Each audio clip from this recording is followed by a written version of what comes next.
Yan, dahil wala tayong magawa mga kapwa, maghanap tayo ng mapaglalaruan ngayong araw at ito na nga, bubuting-tingin na natin.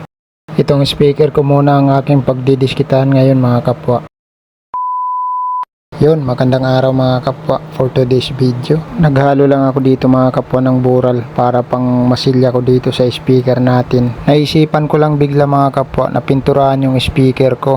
Kasi may mga tira-tira pa ako na pintura na kulay black. Yung pinintura ko sa grills at saka yung pinintura ko sa lagayan ng TV. At nakasukat na rin yung lagayan ng TV. May space na rin para dito sa speaker natin. Ang una lang natin dito na ginawa mga kapwa ay meron tayong bural at saka flat latex ata yung pangalan nun. Tapos tinimpla lang natin, tapos nung okay na ay pinahida natin dito sa speaker. At pagka natapos ko na yan imasilya mga kapwa ay papatuyuin ko lang muna, tapos lilihain, tapos pipinturahan na natin.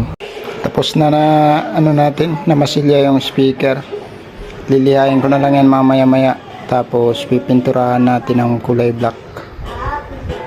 Yan ang gagawin natin dyan.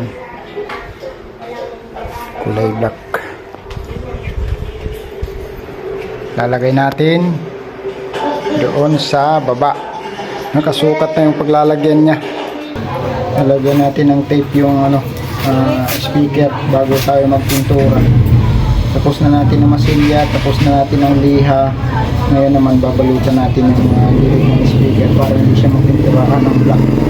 At dito mga kapwa ay naglagay na nga ako ng tape dito sa speaker para pagka magpintura tayo mamaya ay hindi masyadong magkakalat yung pintura mismo dito sa speaker, kundi dito lang dapat yung pintura sa mga plywood. Kailangan din pala dito mga kapwa ay may konting tiyaga sa paglalagay natin ng tape dito sa speaker kasi medyo mabusisi. Kailangan natin ayusin para hindi talaga magkalat yung mga pintura. Pero mabilis lang naman din maglagay nito mga kapwa. Fast forward muna tayo mga kapwa kasi medyo mahaba yung video natin. At pagkatapos ko naman maglagay ng tape dito sa speaker mga kapwa ay dinala ko na nga dito sa balcony nila inay. Dito na ako nagpintura kasi hindi pwede doon sa may balcony namin kasi may mga batang malilikot. Ay nako, hindi talaga magkakaintindihan kung doon lang sa may balcony namin ako magpipintura. Naiisip ko na kung paano ang mangyayari. Baka magtatanong pa lang si Jared ay nakahawak na pala doon sa pintura. Pagkatapos ay hahawak na kung saan-saan, dinaloko na, nagkalat na talaga yung pintura. Kaya naman nagpaalam na muna ako kay inay na kung pwede dito muna sa may balcony nila. At least dito pwedeng ipadlock, walang batang makakapasok dito sa balcony nila. At kung sakaling umabot man sa inyo ang video na ito mga kapwa, shout out, maraming salamat sa inyong suporta.